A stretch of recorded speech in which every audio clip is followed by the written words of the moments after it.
Voltamos com mais um bloco do nosso Momento Esportivo. Olha, quer fazer o seu uniforme personalizado para qualquer evento, qualquer esporte? É só entrar no site carinelessa.com. Lá você monta seu site, a cor que você quiser e fica sabendo quanto que vai ficar, qual que é o preço, tá certo? Ou se preferir, dá uma chegada lá, Rua São Geraldo 56, no bairro Todos Santos. Carine Lessa, patrocinadora do nosso Momento Esportivo. Faz tudo, ó. Cenário, caneca, tudo lá na Carine Lessa. Quer abrir uma empresa, está com dificuldade, não sabe como? Lá na Contabilidade Nordeste, do meu amigo Valdeci, na rua Mestre Janjão, 250, no bairro São José. Aí depois de um dia extenuante, quer tomar um caldo, cervejinha gelada, jantar, almoçar, Neguinhos Lanches e Restaurante, na rua Padre Vieira, 474, lá no São Judas. Voltar ao nosso bate-papo com o doutor Gino. Agora doutor, defendeu a tese, foi aprovado. Embora eu não faça questão dessa deferência, não. Mas nós fazemos questão, viu, professor? Nós fazemos pelo seu potencial, pela sua competência. Obrigado. A gente tem que divulgar isso porque não é fácil defender tese. Tem muita gente aí que forma advogado, mas que não é doutor. Esse é porque defendeu tese e foi aprovado. Minha sobrinha de 7 anos brincou, falou assim, como assim meu tio é doutor, ele virou médico? Pois é. E não é, né, Gino? A gente fala isso, mas Gino é muito simples, não gosta nem disso, né? E a gente que quer divulgar, porque é bom quando você defende o título e é aprovado, porque são muitos anos de estudo e sofrimento, né? Cabelo branco, né? Eu ganhei muito cabelo branco e perdi muito cabelo também. É verdade também. Essa tese. E alguns quilos. Pois é, verdade. Olha, Gino, no bloco anterior a gente falou que a política interfere em algumas construções de estádio para realização e não realização. Sempre interferiu. Sempre interferiu. Sempre interferiu. Até hoje. Na verdade, eu elejo 3 categorias na minha tese para discutir, né? Que é a relação dos estádios com o espaço urbano, depois a relação dos estádios com a modernidade, como é que a modernidade vai influenciando e determinando a construção dos estádios, e a terceira categoria, que é a relação dos estádios com a política, que no meu entendimento é a categoria mais forte da tese. É onde fica muito visível essa relação da penetração política na determinação da construção dos estádios. Ou, como você bem disse, na não construção. A não construção. É. Verdade. Tinha um estádio lá em Belo Horizonte, que é o estádio Antônio Carlos. Isso. Onde hoje é o shopping. É o Shopping Diamond, né? Pertence ao Clube Atlético Mineiro, né? Sim. Na verdade, na década de 20, logo após o Prado, né? O Prado vai até 23. O América constrói um estádio em 1923, ali onde é o Mercado Central. E depois desse movimento, a prefeitura faz uma permuta com a América para construir o mercado no lugar do estádio e cede para o América um outro estádio praticamente pronto já.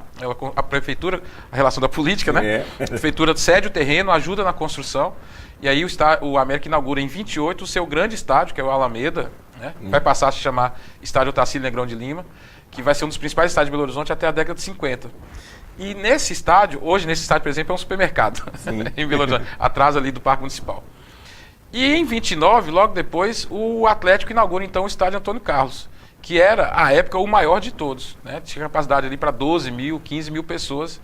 Era um grande estádio, para o Brasil, inclusive, não só para Belo Horizonte, né? Então, na década de 20, você tem 3 estádios construídos em Belo Horizonte, 2 deles grandes, que era o do América e do Atlético, e o do Palestra. No Horto, né? Que é o Independência, né? Não, aí o Independência vai ser 50. Na década de 20, você vai ter o estádio chamado Estadinho do Palestra, que o Palestra constrói um estádio de 23, com sócios italianos, se for das famílias, né? Sim. O Palestra sempre foi muito ligado à colônia italiana de Belo Horizonte, que era muito grande e influente. Então, com o dinheiro da colônia italiana, eles constroem um estádio pequeno, acanhado, onde é no Barro Preto ali, onde é a sede campestre hoje do clube. Sim. Então, ali era o estadinho do Palestra. Em 23, em 28 do América e em 29 do Atlético. Então, na década de 20, você tem esses 3 estádios em Belo Horizonte, embora o do Palestra fosse mais acanhado, capacidade de menos de 1.000 pessoas. Mas você tinha ali 3 espaços para a prática do futebol. Isso demonstrava que Belo Horizonte, de fato, tinha um desenvolvimento importante dessa prática, né? Ali na década de 20. E o Atlético e o América, na década de 30, vão centralizar aí as principais disputas junto com o Palestra, né? Até a década de 40, onde esses estádios vão ser reformados, passam a ter nome de político. Sim. O do Alameda passa a ser o Otacílio Negrão de Lima, que era o... Todos geralmente tem, o Mineirão... Todos políticos. Não, todos políticos. O do Palestra vai chamar...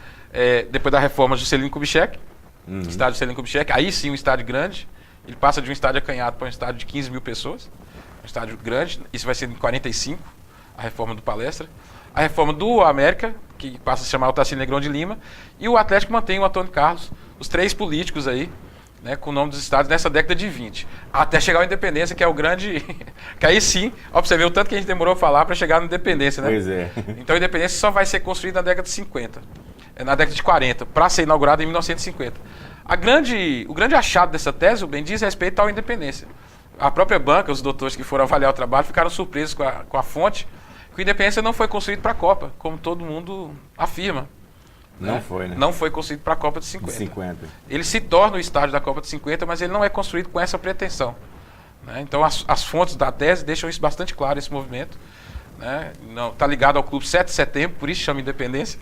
Né? O Independência é do Clube 7 de Setembro, era, né? Era. A época. Né? E durante muito tempo pertenceu ao 7 de Setembro, né? Só vai passar para o América na década de 90, numa permuta com o governo do Estado, a incorporação do Clube 7 de Setembro que vem à falência. Então tem todo um movimento ali, também político, né? Porque o Nilton Cardoso, governador do Estado à época, também era americano e tinha interesse nessa transação aí. Do Prado ao Mineirão. Como chegou o Mineirão, que também tem nome de político. O Mineirão tem nome de político e o Mineirão talvez seja o estádio... Primeiro é o estádio, vai ser o primeiro estádio público do Estado de Minas Gerais, porque todos os outros pertenciam a entidades privadas, sim, ou a clubes de futebol, né? Então não tinha um estádio público. Então o Mineirão vai ser o estádio mais político de todos, porque ele é um estádio ligado à esfera pública, ao governo, né? E o Mineirão ele tem, antes dele, alguns projetos que antecedem o projeto da Federação Mineira de Futebol, que quase consegue construir o estádio, né? E não consegue. Depois a Federação Universitária também, FUME, Federação Universitária Mineira de Esportes, também tem um projeto para um estádio, mas não consegue levar adiante. E aí um deputado à época, vendo esses movimentos de um grande estádio ao molde do Maracanã, é inaceitável Belo Horizonte não ter um estádio grandioso, né? Porque a Independência, olha só para você ver que curioso, o Independência é inaugurado na Copa em 1950, e 8 anos depois, em 1958, você já começa a achar nos jornais esse discurso de que Belo Horizonte precisava de um grande estádio. E teve interferência também do campo JK, político, né? Teve. O JK vai entrar num determinado momento da construção do Mineirão, porque o Mineirão ele começa a ser construído na lei estadual do deputado Jorge Carone, né, que capta recursos da loteria. De Belo Horizonte também, né? Depois ele vira prefeito, né? Mas a lei de 59, o que Jorge Carone faz? Ele vai destinar recursos da loteria mineira para a construção do estádio. Então, ele garante a verba para a construção do estádio. E aí, essa lei, então, ela é aprovada. O projeto de lei vira lei, de fato, né? Em 59, agosto de 59. E aí o Mineirão começa a ser construído no governo Bias Fortes. Esse é o problema. O governo Bias Fortes era do PSD, né? E tinha uma rixa com o DN, que era o principal União rival. Democrática. Nacional. E aí o que acontece? Na eleição... Que era ligado aos ruralistas, né? Que era ligado também aos ruralistas, mas aos ruralistas, aos empresários, a classe abastada, né? Menos aos trabalhadores. O PSD era mais alinhado aos trabalhadores. O que acontece é que o próprio... Você acha nos jornais aí, na época, o estádio se chamaria Bias Fortes, e não Magalhães Pinto. Então, o estádio Bias Fortes, você já acha essa denominação. Quero dar os parabéns, professor Gino. Sucesso. Professor, assim que tiver mais alguma novidade, por favor, venha aqui no programa. Muito obrigado pelo convite. Bem, estaremos sempre aqui que você convidar. É um prazer trocar essa ideia e bater papo com você. Tá certo. Nós batemos um papo com o professor Gino, que defendeu a tese de doutorado do Prado ao Mineirão. O programa está chegando ao final e tem oferecimento da Contabilidade Nordeste, Carine Lessa Confecções e Neguinhos Lanches e Restaurantes. Um abraço a todos e até o próximo.